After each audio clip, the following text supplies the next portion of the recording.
আসসালামু আলাইকুম সুপ্রিয় দর্শক মণ্ডলী, স্বাগত সকলকে। আজকের এই ভিডিওতে আপনারা দেখবেন র্যাপিং করার পদ্ধতি। প্রথমত গিফট বক্স অথবা গিফট সামগ্রী যেটা র্যাপিং করবেন সেটা অবশ্যই ভালো করে মুছে নিতে হবে এবং ছুটে যেতে পারে এমন অংশ ভালো করে কস্টেপ দিয়ে লাগিয়ে নিতে হবে। তারপরে র্যাপিং পেপার সুন্দর করে সেট করতে হবে এবং র্যাপিং পেপারের একটি অংশ ভালো করে 3-4টা ছোট ছোট কস্টেপ দিয়ে লাগিয়ে দিতে হবে। ঠিক আছে, এই যে লাগাচ্ছি আমরা। এবার অপর প্রান্ত লাগিয়ে দিতে হবে ঠিক এইভাবে।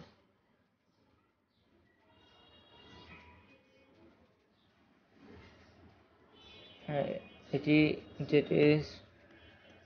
হচ্ছে একটি স্যুপ সেট, 10 পিসের স্যুপ সেট, নাসির ওপাল গ্লাসের পাইরেক্সের স্যুপ সেট।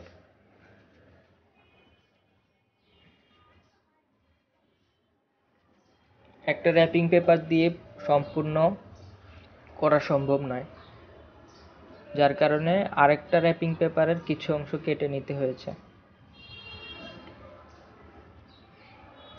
এখন সাদা অংশ র্যাপিং পেপার দিয়ে আমরা ঢেকে নিলাম এবং কস্টেপ দিয়ে তা লাগিয়ে দিলাম। এখন খোলা অংশ যেটি রয়েছে সেটি আস্তে আস্তে লাগিয়ে ফেলব।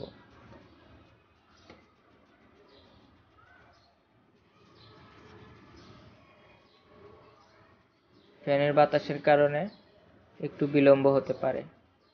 যারা এইসব ব্যাপারে দক্ষ নয় অবশ্যই ফ্যান অফ করে কাজ করলে ভালো হয়। কোনাগুলো এভাবে লাগিয়ে দিলেই হবে। দেখতে পাচ্ছেন দর্শক, লাল একটি র্যাপিং পেপারে মোড়ানো হচ্ছে। আরেকটা কথা বলে রাখি, যারা আমাদের চ্যানেলে নতুন এখনো সাবস্ক্রাইব করেননি অবশ্যই সাবস্ক্রাইব করে পাশে থাকা বেল আইকনটি বাজিয়ে দিন। জি, দেখতে পাচ্ছেন ঘনকের 6টা তল, আর এটাও এরকমই 6টা তলের মধ্যে 5টা তল কমপ্লিট হয়ে গিয়েছে, প্রায় কাজ শেষ পর্যায়ে রয়েছে। আপনারা দেখতে পাচ্ছেন এটা হচ্ছে লাস্ট ফিনিশিং পর্যায়ে, একটু মনোযোগ দিয়ে দেখুন।